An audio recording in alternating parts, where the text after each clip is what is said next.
ಎಲ್ರಿಗೂ ನಮಸ್ಕಾರ. ಗೆಳತಿ ಯೂಟ್ಯೂಬ್ ಚಾನಲ್ಗೆ ಮತ್ತೊಮ್ಮೆ ಸ್ವಾಗತ. ಬನ್ನಿ ಸ್ನೇಹಿತರೆ, ವ್ರತದ ಬುಕ್ಕಿಂದ ಯಾವ ಮಂತ್ರಗಳನ್ನು ಹೇಳ್ಕೊಂಡು ಸರಳವಾಗಿ ಪೂಜೆ ಮಾಡ್ಬೋದು ಅದನ್ನು ಒಂದ್ಸಲ ಹೇಳ್ಕೊಡಿ ಅಂತ ಕೇಳಿದ್ರಿ ಅಲ್ವಾ. ಇವತ್ತಿನ ವಿಡಿಯೋದಲ್ಲಿ ಅದ್ರ ಬಗ್ಗೆ ನಿಮಗೆ ತಿಳಿಸ್ಕೊಡ್ತಾ ಇದ್ದೀನಿ. ಮೊದಲು ಈ ರೀತಿ ಒಂದು ಬುಕ್ಕನ್ನು ತೊಗೊಳ್ಳಿ. ತುಂಬಾ ಕಡಿಮೆ ಬೆಲೆ ಇದೆ, ಯಾಕಂದರೆ ಎಲ್ಲ ಬುಕ್ ಸ್ಟೋರಲ್ಲಿ ಮತ್ತು ಗ್ರಂಥಿಗೆ ಅಂಗಡಿಗಳಲ್ಲಿ ಸಿಗುತ್ತೆ. ಬೆಲೆ ಕೂಡ ತುಂಬ ಕಡಿಮೆ. ಇದು ನಾನು ಅವಾಗ ತೊಗೊಂಡಾಗ 25 ರೂಪಾಯಿ ಅಷ್ಟೇ. ಇವಾಗ ನಿಮಗೊಂದು 50 ರೂಪಾಯಿ ಒಳಗಡೆ ಅಂತೂ ಈ ಬುಕ್ ಸಿಗುತ್ತೆ. ಮತ್ತು ಇದರಲ್ಲಿ ಮೊದಲಿಗೆ ಮಹಾಲಕ್ಷ್ಮಿ ಯಂತ್ರ ಕೂಡ ಇರುತ್ತೆ, ನಮಗೆ ತುಂಬ ಉಪಯೋಗ ಬರುತ್ತೆ. ಇದನ್ನು ನೋಡ್ಕೊಂಡು ನಾವು ರಂಗೋಲಿನೂ ಹಾಕೋಬೋದು ಅಥವಾ ಇದನ್ನೇ ಇಟ್ಟು ಪೂಜೆ ಕೂಡ ಮಾಡ್ಬೋದು. ಹಾಗಾಗಿ ನೀವು ಈ ಬುಕ್ಕು ತೊಗೊಳ್ಳೋದು ತುಂಬಾ ಒಳ್ಳೆಯದು. ಇದರಲ್ಲಿ ನೋಡಿ, ಪ್ರತಿಯೊಂದು ಮಂತ್ರಗಳನ್ನು ಕೂಡ ಯಾವ ಸಮಯದಲ್ಲಿ ಹೇಳಬೇಕು, ಯಾವ ರೀತಿ ಹೇಳಬೇಕು, ಅದು ಮತ್ತು ಅದರ ಅರ್ಥ ಏನು, ಪ್ರತಿಯೊಂದು ಕೂಡ ಕೊಟ್ಟಿರ್ತಾರೆ. ಹಾಗಾಗಿ ಬುಕ್ಕು ತೊಗೊಂಡಿದ್ದ ತಕ್ಷಣ ನೀವು ಒಂದ್ಸಲ ಕೂತ್ಕೊಂಡು ಓದ್ಕೊಂಡ್ರೆ ನಿಮಗೆ ನೀಟಾಗಿ ಅರ್ಥ ಆಗುತ್ತೆ. ಹಾಗೆ ಇದರಲ್ಲಿ ಕೆಲವೊಂದು ಮಂತ್ರನ ಮೊದಲು ಹೇಳಬೇಕು, ಇನ್ನೊಂದು ಮಂತ್ರನ ಆಮೇಲೆ ಹೇಳಬೇಕು, ಆ ಥರ ಕೂಡ ಇರುತ್ತೆ. ಇವತ್ತು ನಿಮಗೆ ಸ್ಟೆಪ್ ಬೈ ಸ್ಟೆಪ್ ಯಾವುದ್ಯಾವುದನ್ನು ಮಾತ್ರ ಮುಖ್ಯವಾಗಿ ಹೇಳ್ಕೊಂಡು ಪೂಜೆ ಮಾಡಬೇಕು ಅನ್ನೋದನ್ನು ನಿಮಗೆ ತಿಳಿಸ್ಕೊಡ್ತಾ ಇದ್ದೀನಿ. ವಿಡಿಯೋನ ಸ್ಕಿಪ್ ಮಾಡಿದೆ ನೋಡಿ. ಇದರಲ್ಲಿ ಮೊದಲಿಗೆ ಸಂಕಲ್ಪ ಮಂತ್ರ ಕೊಟ್ಟಿದ್ದಾರೆ, ಆದರೆ ಮೊದಲು ಸಂಕಲ್ಪ ಮಾಡ್ಕೊಳ್ಳೋ ಥರ ಏನಿರಲ್ಲ. ಇವಾಗ ನೋಡಿ, ಹಬ್ಬದ ದಿನ ನೀವು ಬೆಳಗ್ಗೆ ಬೇಗ ಎದ್ದು ಸ್ನಾನ ಮಾಡಿ ಮಡಿ ಬಟ್ಟೆ ಎಲ್ಲ ಉಟ್ಕೊಂಡು ಕಳಸವನ್ನು ಸ್ಥಾಪನೆ ಮಾಡಬೇಕು, ಕಳಸದ ಅಲಂಕಾರ ಮಾಡ್ಕೋಬೇಕು ಅಲ್ವಾ. ಹಾಗಾಗಿ ನೀವು ಎಲ್ಲಿ ಕಳಸ ಸ್ಥಾಪನೆ ಮಾಡ್ತೀರಾ ಆ ಜಾಗವನ್ನು ಅಲ್ಲಿ ಒಂದು ಸ್ವಲ್ಪ ಗೋಮೂತ್ರ ಹಾಕಿ ಒರೆಸ್ಕೊಂಡು ಪೀಠಗಳನ್ನ ಇಟ್ಟು ರೆಡಿ ಮಾಡ್ಕೋಬೇಕು. ಇದೆಲ್ಲ ನಿಮಗೆ ಗೊತ್ತೇ ಇರುತ್ತೆ, ಪ್ರತಿ ವರ್ಷ ಹಬ್ಬ ಮಾಡ್ಕೊಂಡು ಬಂದಿರೋರಿಗೆ ಇದೆಲ್ಲ ಗೊತ್ತೇ ಇರುತ್ತೆ. ಆಸನ ರೆಡಿ ಆದಮೇಲೆ ಅಲ್ಲಿ ನೀವು ಒಂದು ತಟ್ಟೆ ಅಥವಾ ಬಾಳೆ ಎಲೆ ಮೇಲೆ ಅಕ್ಕಿನ ಹಾಕಿ ಕಳಸದ ಬಿಂದಿಗೆನ ಅದ್ರ ಮೇಲೆ ಇಡ್ತೀರಾ. ಕಳಸದ ಬಿಂದಿಗೆ ಒಳಗಡೆ ಅರಿಶಿನ, ಕುಂಕುಮ, ಗುಂಡಡಿಕೆ ಮತ್ತು ಒಂದು ಲಾವಂಚ ಬೇರು, ಬೆಳ್ಳಿ ಕಾಯಿನು, ಒಂದು ಚಿನ್ನದ ಒಡವೆ ಮತ್ತು ಬಿಲ್ಪತ್ರೆ ಅಥವಾ ತುಳಸಿ, ಇದಿಷ್ಟನ್ನು ಮಾತ್ರ ಹಾಕಬೇಕು. ಇನ್ನೇನು ಕೂಡ ಹಾಕಬೇಡಿ. ಇದಿಷ್ಟನ್ನು ಹಾಕಿ ಆ ಕಳಸಕ್ಕೆ ನೀವು ಸೀರೆ ಉಡಿಸ್ತೀರಾ ಅಥವಾ ಬ್ಲೌಸ್ ಪೀಸ್ನ ಹಾಕ್ತೀರಾ, ಅದನ್ನು ರೆಡಿ ಮಾಡಿಕೊಂಡು ನೀವು ಅಲಂಕಾರನ ಮಾಡ್ಬೋದು. ಸೀರೆ ಉಡಿಸಿ ಆದಮೇಲೆ ಅಥವಾ ಬ್ಲೌಸ್ ಪೀಸನ್ನು ಉಡಿಸಿ ಆದಮೇಲೆ ಮಾವಿನೆಲೆ ಅಥವಾ ವಿಳ್ಯದೆಲೆನ ಇಡಬೇಕು.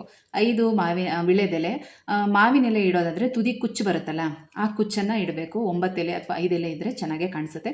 ಅಥವಾ ವಿಳ್ಯದೆಲೆ ಮಾವಿನೆಲೆ ಎರಡೂ ಸೇರಿಸಿ ಇಡ್ತೀವಿ ಅಂದರೆ ಎರಡನ್ನೂ ಕೂಡ 5 ಇಡ್ಬೋದು. 5 ವಿಳ್ಯದೆಲೆ 5 ಮಾವಿನೆಲೆ ಈ ರೀತಿ ಕೂಡ ಸೇರಿಸಿ ಇಡ್ಬೋದು. ಯಾಕಂದರೆ ಕಳಸಕ್ಕೆ ನಾವು ವಿಳ್ಯದೆಲೆ ಮಾವಿನೆಲೆ ಎಷ್ಟೇ ಇಟ್ಟರೂ ಕೂಡ ತುಂಬ ಚೆನ್ನಾಗಿ ಕಳಕಳಿಯಾಗಿ ಕಾಣ್ತಾ ಇರುತ್ತೆ. ಆನಂತರ ತೆಂಗಿನಕಾಯಿ ಇಟ್ಟು ಮೊಗಸಿರಿನೆಲ್ಲ ಹಾಕಿ ಒಡವೆಗಳನ್ನೆಲ್ಲ ಹಾಕಿ ರೆಡಿ ಮಾಡ್ಕೋಬೇಕು.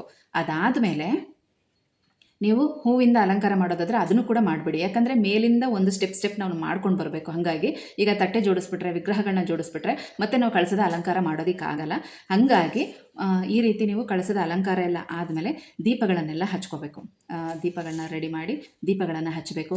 ಅದಾದಮೇಲೆ ವಿಗ್ರಹಗಳಿಗೆ ಅಭಿಷೇಕ ಮಾಡ್ಕೋಬೇಕು. ಯಾವ್ಯಾವ ವಿಗ್ರಹ ಇಟ್ಟಿರ್ತೀರ ಅದಕ್ಕೆಲ್ಲ ಅಭಿಷೇಕ ಮಾಡಿ ಆ ವಿಗ್ರಹಗಳನ್ನೆಲ್ಲ ತೊಳೆದು ಗಂಧ ಕುಂಕುಮ ಎಲ್ಲನೂ ಕೂಡ ಹಚ್ಚಿ ವಿಗ್ರಹಗಳನ್ನೂ ಕೂಡ ಎಲ್ಲನೂ ಜೋಡಿಸ್ಕೋಬೇಕು. ಹೂಗಳನ್ನೆಲ್ಲ ಇಟ್ಟು ಅಲಂಕಾರ ಮಾಡ್ಕೋಬೇಕು.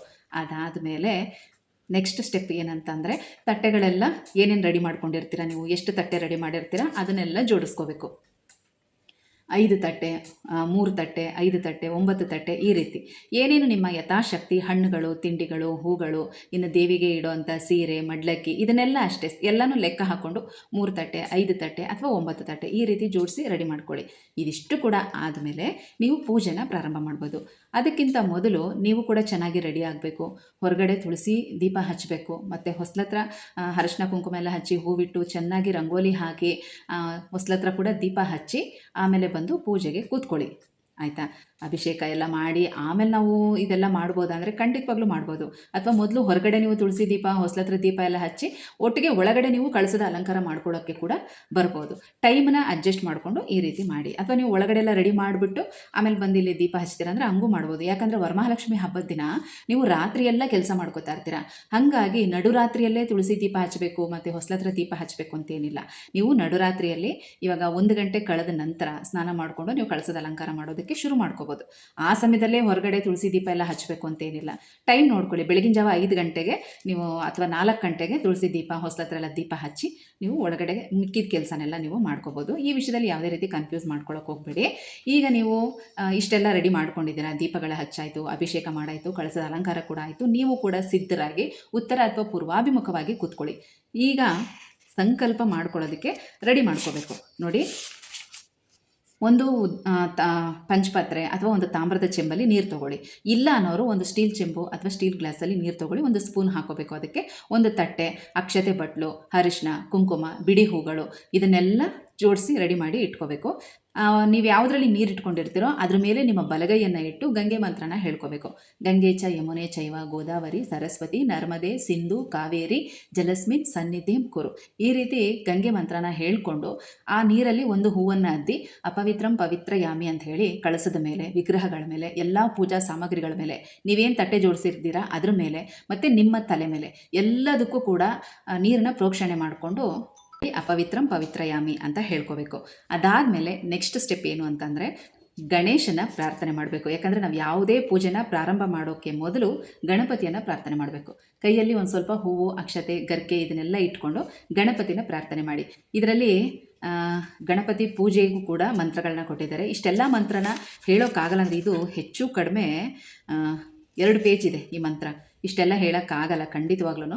ಹಾಗಾಗಿ ಶುಕ್ಲಾಂಬರಧರಂ ಹೇಳ್ಕೊಳ್ಳಿ, ಇಲ್ಲ ಅಂದರೆ ವಕ್ರತುಂಡ ಮಹಾಕಾಯ ಹೇಳ್ಕೊಳ್ಳಿ, ಅಥವಾ ಓಂ ಗಂ ಗಣಪತಿಯೇ ನಮಃ ಅಂತ 11 ಅಥವಾ 21 ಸಲ ಹೇಳ್ಕೊಂಡು ಈ ಒಂದು ಶುಭ ದಿನದಲ್ಲಿ ವರಮಹಾಲಕ್ಷ್ಮಿ ಪೂಜೆನ ಯಥಾಶಕ್ತಿ ಮಾಡ್ತಾ ಇದ್ದೀನಿ. ಆ ತಾಯಿ ಅನುಗ್ರಹ ನಮ್ಮ ಮೇಲೆ ಇರಲಿ ಅಂತ ಕೇಳಿಕೊಂಡು ನೀವು ಆ ಹೂವು ಅಕ್ಷತೆಯನ್ನು ಗಣಪತಿ ಮುಂದೆ ಹಾಕಿ ಇವತ್ತಿನ ಪೂಜೆ ನಿರ್ವಿಘ್ನವಾಗಿ ಚೆನ್ನಾಗಾಗಲಿ, ಪ್ರತಿ ವರ್ಷ ಇನ್ನೂ ಹೆಚ್ಚು ಚೆನ್ನಾಗಿ ಮಾಡೋವಂಥ ಅನುಕೂಲ ಮಾಡಿಕೊಡಪ್ಪ ಅಂತ ಕೇಳಿಕೊಂಡು ಆ ಹೂವು ಅಕ್ಷತೆಯನ್ನು ಗಣಪತಿ ಮುಂದೆ ಹಾಕಬೇಕು. ಮತ್ತು ನಿಮ್ಮ ಮನೆ ದೇವ್ರನ್ನ ಪ್ರಾರ್ಥನೆ ಮಾಡಬೇಕು. ಈ ಸಮಯದಲ್ಲಿ ನಿಮ್ಮ ಮನೆ ದೇವ್ರಿಗೂ ಕೂಡ ಅಷ್ಟೇ 11 ರೂಪಾಯಿ ಕಾಣಿಕೆ ದುಡ್ಡನ್ನು ಎತ್ತಿಡಬೇಕು. ಯಾಕೆ ಹೇಳ್ತಾ ಇದ್ದೀನಿ ಅಂದರೆ ಕೆಲವ್ರಿಗೆಲ್ಲ ಹೊಸದಾಗಿ ಹಬ್ಬ ಸ್ಟಾರ್ಟ್ ಮಾಡ್ತಾ ಇರ್ತೀರಾ, ಅಥವಾ ಕೆಲವರು ಈ ರೀತಿ ಎಲ್ಲ ಮಾಡುವಾಗ ಹಬ್ಬ ಸ್ಟಾರ್ಟ್ ಮಾಡ್ತಾ ಇರ್ತೀರಾ, ಅಥವಾ ಪ್ರತಿ ವರ್ಷವೂ ಕೂಡ ಅಷ್ಟೇ ನಾವು ಏನೇ ಒಂದು ಕೆಲಸ ಮಾಡಿದ್ರೂ ನಮ್ಮ ಮನೆ ದೇವರ ಅನುಮತಿ ಪಡ್ಕೋಬೇಕು ಅಂತ ಹೇಳ್ತಾರೆ. ಹಾಗೇನೆ ಈಗ ಲಕ್ಷ್ಮೀ ಪೂಜೆ ಎಲ್ರಿಗೂ ಕೂಡ ಬೇಕೇ ಬೇಕು, ಲಕ್ಷ್ಮಿ ಅನುಗ್ರಹ ಎಲ್ಲರಿಗೂ ಬೇಕೇ ಬೇಕು. ಹಾಗಾಗಿ ನಾನು ಲಕ್ಷ್ಮೀ ಪೂಜೆ ಮಾಡ್ತಾ ಇದ್ದೀನಿ, ನನಗೆ ಅನುಮತಿ ಕೊಡಿ ಅಂತ ಹೇಳಿ ನಿಮ್ಮ ಮನೆ ದೇವರನ್ನು ನೆನೆಸ್ಕೊಂಡು 11 ರೂಪಾಯಿ ಕಾಣಿಕೆ ದುಡ್ಡನ್ನು ಎತ್ತಿಡಬೇಕು. ನೀವು ಹಬ್ಬ ಎಲ್ಲ ಮುಗಿದ ಮೇಲೆ ಎಲ್ಲನೂ ಕೂಡ ವಿಸರ್ಜನೆ ಮಾಡ್ತಿರಲ್ಲ, ಆಗ ಆ 11 ರೂಪಾಯಿನ ತೆಗೆದಿಟ್ಕೊಳ್ಳಿ. ಹತ್ತಿರದಲ್ಲಿರುವಂಥ ಯಾವುದಾದ್ರೂ ದೇವಸ್ಥಾನದ ಹುಂಡಿಗೆ ಹಾಕಿ, ಇಲ್ಲಾಂದರೆ ಅದನ್ನು ಸಪ್ರೇಟಾಗಿ ಎತ್ತಿಟ್ಕೊಂಡು ನಿಮ್ಮ ಮನೆ ದೇವರಿಗೆ ಯಾವಾಗ ಹೋಗ್ತಿರೋ ಆಗ ಆ ದುಡ್ಡನ್ನು ಹುಂಡಿನಲ್ಲಿ ಹಾಕ್ಬೋದು. ಈ ರೀತಿ ಮಾಡಿ. ಇವಾಗ ಗಣಪತಿ ಪೂಜೆ ಆಯಿತು. ಗಣಪತಿ ಪೂಜೆ ಆದಮೇಲೆ ಲಕ್ಷ್ಮೀ ನಾರಾಯಣರನ್ನು ಆವಾಹನೆ ಮಾಡ್ಕೋಬೇಕು. ನೋಡಿ, ಕಳಸದ ಪ್ರಾಣ ಪ್ರತಿಷ್ಠಾಪನೆ ಇರುತ್ತೆ. ಹಾಗಾಗಿ ಇದನ್ನು ಕೂಡ ಅಷ್ಟೇ, ಇಷ್ಟೊಂದು ಮಂತ್ರಗಳನ್ನ ನಾವು ಹೇಳೋಕ್ಕಾಗಲ್ಲ. ಹಾಗಾಗಿ ಕಳಸನ ಮುಟ್ಟಿ ಶ್ರೀ ವರಮಹಾಲಕ್ಷ್ಮಿ ನಾರಾಯಣ ಸಮೇತ ಆವಾಹಯಾಮಿ ಅಂತ 3 ಸಲ ಹೇಳ್ಕೊಳ್ಳಿ. ಆ ರೀತಿ ನೀವು 3 ಸಲ ಹೇಳ್ಕೊಂಡು ನಮಸ್ಕಾರ ಮಾಡಿಕೊಂಡು ಆಮೇಲೆ ಸಂಕಲ್ಪ ಮಂತ್ರನ ಮಾಡ್ಕೋಬೇಕು. ಹೇಗಿದ್ದರೂ ಅಕ್ಷತೆ, ಹೂವು, ತಟ್ಟೆ ಮತ್ತು ನೀರು ಎಲ್ಲ ರೆಡಿ ಮಾಡಿ ಇಟ್ಕೊಂಡಿದ್ದೀರಾ. ನೀವು ಉತ್ತರ ಅಥವಾ ಪೂರ್ವಾಭಿಮುಖವಾಗಿ ಕೂತ್ಕೊಂಡು ನಿಮ್ಮ ಬಲಗೈಯಲ್ಲಿ ಹೂವು ಅಕ್ಷತೆಯನ್ನು ಇಟ್ಕೋಬೇಕು. ಆ ಬಲಗೈಯನ್ನು ನಿಮ್ಮ ಬಲ ತೊಡೆ ಮೇಲೆ ಇಟ್ಕೊಂಡು ಎಡಗೈಯಿಂದ ಆ ಕೈಯನ್ನು ಮುಚ್ಚಿ ಈ ಮಂತ್ರನ ಹೇಳ್ಕೋಬೇಕು. ಒಂದು ಕೈಯಲ್ಲಿ ಬುಕ್ ಇಟ್ಕೊಂಡು ಹೇಳೋಕ್ಕಾಗಲ್ಲ ಅನ್ನೋರು ಪರವಾಗಿಲ್ಲ, ಬಲಗೈಯನ್ನು ಮುಷ್ಟಿ ಮಾಡಿ ಹಿಡ್ಕೊಂಡು ಇನ್ನೊಂದು ಕೈಯಲ್ಲಿ ಬುಕ್ ಇಟ್ಕೊಂಡು ಸಂಕಲ್ಪ ಮಂತ್ರನ ಹೇಳ್ಕೊಳ್ಳಿ. ಈ ಸಂಕಲ್ಪ ಮಂತ್ರ ನೋಡಿ ಇಲ್ಲಿ ಕೊಟ್ಟಿರ್ತಾರೆ, ಮೊದಲನೇ ಪೇಜಲ್ಲೇ ಇರುತ್ತೆ ಸಂಕಲ್ಪ ಮಂತ್ರ. ಮತ್ತು ಇದು ಎಲ್ಲ ಪೂಜೆಗೂ ಕೂಡ ಈ ಮಂತ್ರ ಹೇಳ್ಕೋಬೋದು. ಆದರೆ ಈ ಮಧ್ಯದಲ್ಲಿ ಮಾತ್ರ ಆ ದಿನದ ತಿಥಿ, ವಾರ, ನಕ್ಷತ್ರ, ಯಾವ ಋತು, ಮಾಸ ಅದನ್ನೆಲ್ಲ ಕೂಡ ಹೇಳ್ಕೋಬೇಕಾಗತ್ತೆ. ಹಾಗಾಗಿ ಪ್ರತಿದಿನದ ಪಂಚಾಂಗ ಈಗಾಗಲೇ ನಾನು ಇನ್ಸ್ಟಾಗ್ರಾಮ್ ಲಿಂಕನ್ನು ಶೇರ್ ಮಾಡಿದ್ದೀನಿ ಹಿಂದಿನ ವಿಡಿಯೋದಲ್ಲಿ. ಅದನ್ನು ನೀವು ನೋಡಿಕೊಂಡು ಇನ್ಸ್ಟಾಗ್ರಾಮ್ ನೀವು ಅದನ್ನು ಫಾಲೋ ಮಾಡಿದ್ರೆ ನಿಮಗೆ ಪ್ರತಿದಿನದ ಪಂಚಾಂಗ ಸಿಗುತ್ತೆ. ನಮ್ಮ ಯೋಗ ಕ್ಲಾಸು, ಪತಂಜಲಿ ಯೋಗ ಕ್ಲಾಸ್ದು ಅದು ಇನ್ಸ್ಟಾಗ್ರಾಮ್ ಲಿಂಕ್ ಅದು. ಅದರಲ್ಲಿ ಪ್ರತಿದಿನ ಪೋಸ್ಟ್ ಮಾಡ್ತಾ ಇರ್ತಾರೆ ಪಂಚಾಂಗನ. ನಿಮಗೆ ತುಂಬಾ ಅನುಕೂಲ ಆಗುತ್ತೆ. ಯಾಕಂದರೆ ಆಯಾ ದಿನದ ತಿಥಿ, ವಾರ, ನಕ್ಷತ್ರ ಏನೇನಿರುತ್ತೆ ಅದು ಕರೆಕ್ಟಾಗಿ ಕೊಟ್ಟಿರ್ತಾರೆ. ನೀವು ಅದನ್ನು ನೋಡಿ ಹೇಳ್ಕೋಬೇಕು. ಮತ್ತು ಮನೆಯವರ ಗೋತ್ರ, ರಾಶಿ, ನಕ್ಷತ್ರ ಅದನ್ನೆಲ್ಲ ಹೇಳ್ಕೊಳ್ಳಿ. ನಿಮಗೆ ಗೊತ್ತಿಲ್ಲ ಅಂದರೆ ಸಹ ಕುಟುಂಬ ಅಂತ ಸೇರಿಸಿದ್ರೆ ಸಾಕು, ಮನೆಯವರೆಲ್ಲರೂ ಕೂಡ ಸೇರಿದಂಗೆ ಆಗುತ್ತೆ. ಅದಷ್ಟನ್ನು ಕೂಡ ಈ ಮಧ್ಯದಲ್ಲಿ ಹೇಳ್ಕೋಬೇಕು. ಅದನ್ನು ಹೇಳ್ಕೊಂಡು ಪೂರ್ತಿ ಕೊನೆ ತನಕ ಈ ಒಂದು ಸಂಕಲ್ಪ ಮಂತ್ರನ ಹೇಳ್ಕೊಂಡು ನಿಮ್ಮ ಬಲಗೈಯಲ್ಲಿ ಹೂವು ಅಕ್ಷತೆ ಏನು ಹಿಡ್ಕೊಂಡಿರ್ತೀರಲ್ಲ ಅದ್ರ ಮೇಲೆ ಎಡಗೈಯಿಂದ ಸ್ವಲ್ಪ ನೀರನ್ನು ತೆಗೆದು ಹಾಕ್ಕೊಳ್ಳಿ 3 ಸಲ. ಅದನ್ನು ಆ ತಟ್ಟೆನಲ್ಲಿ ಬಿಟ್ಟು ಅದನ್ನು ಬೇಕಾದರೆ ಆಮೇಲೆ ನೀವು ಹೊರಗಡೆ ಹಾಕ್ಬೋದು, ಗಿಡಕ್ಕೆ ಹಾಕೋಬೋದು. ಇವಾಗ ನೋಡಿ 3 ಸ್ಟೆಪ್ಗಳು ಮುಗೀತು. ಕಳಸಕ್ಕೆ ಪ್ರಾಣ ಪ್ರತಿಷ್ಠಾಪನೆ ಆಯಿತು, ಗಣಪತಿಗೆ ಪ್ರಾರ್ಥನೆಯೂ ಆಯಿತು, ಮನೆದೇವ್ರ ಪ್ರಾರ್ಥನೆ ಆಯಿತು, ಸಂಕಲ್ಪನೂ ಕೂಡ ಆಯಿತು. ಇದಿಷ್ಟು ಆದಮೇಲೆ ವ್ರತದ ದಾರ. ಇನ್ನೂ ಕೂಡ ಈ ಬುಕ್ಕಲ್ಲಿ ದ್ವಾರಪಾಲಕ ಪೂಜೆ, ಪೀಠ ಪೂಜೆ ಎಲ್ಲನೂ ಕೂಡ ಇರುತ್ತೆ. ಆ ಮಂತ್ರಗಳೆಲ್ಲ ಹೇಳಲೇಬೇಕು ಅಂತೇನಿಲ್ಲ. ನವದೋರ ಸ್ಥಾಪನಂ ಅಂತ ಇರುತ್ತೆ. ಅಂದರೆ ಈಗ ನಾವು ಏನು ವ್ರತದ ದಾರನ ಇಡ್ತೀವಿ ಅದು ನವದೋರ ಸ್ಥಾಪನೆ ಅಂತ ಇರುತ್ತೆ. ನೋಡಿ, ಈ ಬುಕ್ಕಲ್ಲಿ 12 ಗಂಟನ್ನು ಹಾಕಬೇಕು ಅಂತ ಕೊಟ್ಟಿರ್ತಾರೆ. 12 ಗಂಟು ಅಂತಂದರೆ 9 ಎಳೆ ದಾರಕ್ಕೆ 12 ಗಂಟುಗಳನ್ನು ಹಾಕಬೇಕು ಅಂತ ಕೊಟ್ಟಿದ್ದಾರೆ. 12 ಜ್ಯೋತಿರ್ಲಿಂಗದ ಪ್ರತೀಕವಾಗಿ 12 ಗಂಟುಗಳನ್ನು ಹಾಕಬೇಕು ಅಂತ ಇದರ ಅರ್ಥ ಇರುತ್ತೆ. ಕೆಲವರೆಲ್ಲ 9 ಎಳೆ ದಾರ, 9 ಗಂಟು ಈ ಥರನೂ ಕೂಡ ಹಾಕೋಬೋದು, ಏನು ತೊಂದರೆ ಇಲ್ಲ. 5, 9 ಅಥವಾ 12 ಗಂಟುಗಳನ್ನು ಹಾಕ್ಬೋದು. ಮತ್ತು ದಾರ ಮಾತ್ರ 9 ಎಳೆ ದಾರನೇ ತೊಗೋಬೇಕು. ಈ ರೀತಿ ವ್ರತದ ದಾರನೂ ಕೂಡ ರೆಡಿ ಮಾಡಿ. ಇದು ಕೂಡ ಅಷ್ಟು ನೋಡಿ, ವ್ರತದ ದಾರದ ಪೂಜೆಯ ಮಂತ್ರಗಳು ಇದೆಲ್ಲ. ಹಾಗಾಗಿ ಇಷ್ಟೆಲ್ಲ ಹೇಳಬೇಕು ಅಂತೇನಿಲ್ಲ. ಇದರಲ್ಲಿ ತುಂಬ ಮುಖ್ಯವಾಗಿ ನೋಡಿ ಇದು ನಾನೇನು ಮಾರ್ಕ್ ಮಾಡಿರ್ತೀನಿ ನೋಡಿ, ಪದ್ಮಾಸನೆ ಪದ್ಮಕರೆ ಸರ್ವಲೋಕೈಕ ಪೂಜಿತೆ ನಾರಾಯಣ ಪ್ರಿಯೆ ದೇವಿ ಸುಪ್ರೀತ ಭವ ಸರ್ವದ. ಈ 2 ಲೈನನ್ನು 3 ಸಲ ಹೇಳ್ಕೊಂಡ್ರೆ ಸಾಕು. ನಮ್ಮ ಕೈಯಲ್ಲಿ ಆ ವ್ರತದ ದಾರನ ಇಟ್ಕೊಂಡು 3 ಸಲ ಈ ಮಂತ್ರನ ಹೇಳಿಬಿಟ್ಟು ಅದನ್ನು ಪೂಜೆಗೆ ಇಡಬೇಕು. ಆನಂತರ ನೋಡಿ, ಅದಾದಮೇಲೆ ಇದೆಲ್ಲ ಕೂಡ ದೇವಿಯ ಒಂದು ಷೋಡಶೋಪಚಾರ ಪೂಜೆ ಇರುತ್ತೆ. ಇದಿಷ್ಟು ಮಂತ್ರನ ಹೇಳ್ಕೊಂಡು ಪೂಜೆ ಮಾಡೋದಕ್ಕೆ ಬರೋದಿಲ್ಲ ನಮಗೆ, ಮತ್ತು ಕಷ್ಟನೂ ಆಗುತ್ತೆ. ಹಾಗಾಗಿ ಅದನ್ನೆಲ್ಲ ಹಾಗೆ ಬಿಡಿ. ಮತ್ತು ಇದು ಕೂಡ ಅಷ್ಟೇ, ಅಂಗಪೂಜೆ. ಈಗ ಹೆಣ್ಣುಮಕ್ಕಳ ಸೌಂದರ್ಯವನ್ನು ವರ್ಣಿಸುವಂಥದ್ದು, ದೇವಿಯ ಮಹಾಲಕ್ಷ್ಮಿ ದೇವಿಯ ಸೌಂದರ್ಯ ವರ್ಣಿಸ್ತಾ ಪೂಜೆ ಮಾಡುವಂಥದ್ದು. ನಿನ್ನ ಪಾದ ಚೆನ್ನಾಗಿದೆ ಅಮ್ಮ, ನಿನ್ನ ಕಣ್ಣು ಚೆನ್ನಾಗಿದೆ, ನಿನ್ನ ಮೂಗು ಚೆನ್ನಾಗಿದೆ, ಆ ರೀತಿ ಪ್ರತಿಯೊಂದು ಕೂಡ ಅಮ್ಮನ ಭುಜ, ತೋಳು, ಕೈ, ಹೀಗೆ ಇದೆಲ್ಲನೂ ಕೂಡ ಹೇಳ್ಕೊಂಡು ಪೂಜೆ ಮಾಡುವಂಥದ್ದು. ನಿಮಗೆ ಈ ಮಂತ್ರ ಹೇಳೋಕ್ಕೆ ಸುಲಭ ಅನಿಸಿದ್ರೆ ಹೇಳಿ, ಇಲ್ಲ ಅಂದರೆ ಪರವಾಗಿಲ್ಲ. ಮತ್ತು ಗ್ರಂಥಿ ಪೂಜೆ ಅಂತ ಇರುತ್ತೆ, ಇದು ಕೂಡ ಅಷ್ಟೇ. ಹೇಳೋಕ್ಕೆ ಬರಲ್ಲ ಅಂದರೆ ಪರವಾಗಿಲ್ಲ, ಹೇಳೋಕ್ಕೆ ಹೋಗಬೇಡಿ. ಅದಾದಮೇಲೆ ನೆಕ್ಸ್ಟ್ ನಮಗೆ ಪುಷ್ಪ ಪೂಜೆ ಮತ್ತು ಪತ್ರ ಪೂಜೆ ಅಂತ ಬರುತ್ತೆ. ಇದನ್ನು ಬೇಕಾದರೆ ನಾವು ಮಾಡ್ಕೋಬೋದು. ಮತ್ತು ಇದ್ರ ಮಂತ್ರಗಳು ಕೂಡ ತುಂಬ ಕಡಿಮೆ ಇದೆ, ಒಂದು 8 ಮಂತ್ರಗಳಿರುತ್ತೆ. ಹಾಗಾಗಿ ಇದನ್ನು ಹೇಳ್ಕೊಬೋದು. ಇದನ್ನು ಹೇಳುವಾಗ ಹೂಗಳಿಂದ, ಬಿಡಿ ಹೂಗಳಿಂದ ಅರ್ಚನೆ ಮಾಡ್ತಾ ಈ ಮಂತ್ರ ಹೇಳಬೇಕು. ಓಂ ರಮಾಯೈ ನಮಃ ಜಾಜಿ ಪುಷ್ಪಂ ಪೂಜಯಾಮಿ, ಓಂ ಇಂದಿರಾಯೈ ನಮಃ ಪೂಗ ಪುಷ್ಪಂ ಪೂಜಯಾಮಿ, ಆ ಥರ ಇರುತ್ತೆ. ಅಂದರೆ ಯಾವ್ಯಾವ ಹೂವನ್ನು ನಾನು ಹಾಕ್ತಾ ಇದ್ದೀನಿ ಅಂತ. ಅಷ್ಟು ಬಗೆ ಹೂಗಳು ನಮಗೆ ಸಿಗೋದು ಇಲ್ಲ ಬಿಡಿ ಹಬ್ಬದ ಟೈಮಲ್ಲಿ. ಆದರೆ ಈ ಹೂವನ್ನು ನಿನಗೆ ಹಾಕ್ತಾ ಇದ್ದೀನಿ, ಜಾಜಿ ಹೂ ಹಾಕ್ತಾ ಇದ್ದೀನಿ, ಮಲ್ಲಿಗೆ ಹೂ ಹಾಕ್ತಾ ಇದ್ದೀನಿ, ದಾಸವಾಳ ಹಾಕ್ತಾ ಇದ್ದೀನಿ ಅಂತ. ಮತ್ತು ಪತ್ರ ಪೂಜೆ ಅಂದರೂ ಕೂಡ ಅಷ್ಟೇ, ನಾನು ಮರುಗ ಹಾಕ್ತಾ ಇದ್ದೀನಿ, ದವನ ಹಾಕ್ತಾ ಇದ್ದೀನಿ, ಬಿಲ್ವಪತ್ರೆ ನಿನಗೆ ಅರ್ಪಿಸ್ತಾ ಇದ್ದೀನಿ, ಆ ಥರ ಹೇಳ್ಕೊಂಡು ಪೂಜೆ ಮಾಡುವಂಥದ್ದು. ನಿಮ್ಗೆ ಹೇಳಕ್ಕೆ ಬಂದರೆ ಹೇಳಿ, ಹೇಳಕ್ಕೆ ಬರಲಿಲ್ಲ ಅಂದರೆ ಪರವಾಗಿಲ್ಲ. ತುಳಸಿ, ಬಿಲ್ವಪತ್ರೆ ಇದನ್ನಂತೂ ಮುಖ್ಯವಾಗಿ ಸಿಗುತ್ತೆ, ಇಟ್ಕೊಳ್ಳಿ. ಮತ್ತು ತಾವರೆಯ ಎಲೆಗಳು, ತಾವರೆ ಹೂ ತೊಗೊಂಡು ಅದ್ರ ಎಲೆಗಳನ್ನ ಬಿಡಿಸಿಟ್ಕೊಂಡು ಇದನ್ನೆಲ್ಲ ಮಿಕ್ಸ್ ಮಾಡಿ ಇಟ್ಕೊಂಬಿಡಿ. ಮೊದಲು ನಾರಾಯಣನ ಅಷ್ಟೋತ್ತರನ ಹೇಳ್ಕೊಂಡು ನೀವು ಕಳಸಕ್ಕೆ ಪೂಜೆ ಮಾಡ್ಬೋದು, ಅಥವಾ ನಾರಾಯಣನ ವಿಗ್ರಹ ಇದ್ದರೆ ಅದಕ್ಕೂ ಕೂಡ ಪೂಜೆ ಮಾಡ್ಬೋದು, ಅಥವಾ ಫೋಟೋ ಇದ್ದರೆ ಫೋಟೋಗೆ ನೀವು ಅರ್ಚನೆ ಮಾಡ್ಬೋದು. ಆದರೆ ನಾರಾಯಣನನ್ನು ಕೂಡ ಪೂಜೆ ಮಾಡಲೇಬೇಕು, ಇದನ್ನು ಮಾತ್ರ ಯಾವುದೇ ಕಾರಣಕ್ಕೂ ಮರಿಬೇಡಿ. ಹಾಗಾಗಿ ನಾರಾಯಣನಿಗೆ ಬಿಡಿ ಹೂಗಳನ್ನು ನೀವು ಅರ್ಪಿಸ್ತಾ ಅಷ್ಟೋತ್ತರನ ಮಾಡ್ಕೊಳ್ಳಿ. ಅದಾದಮೇಲೆ ಮಹಾಲಕ್ಷ್ಮಿ ಅಷ್ಟೋತ್ತರ ಬರುತ್ತೆ.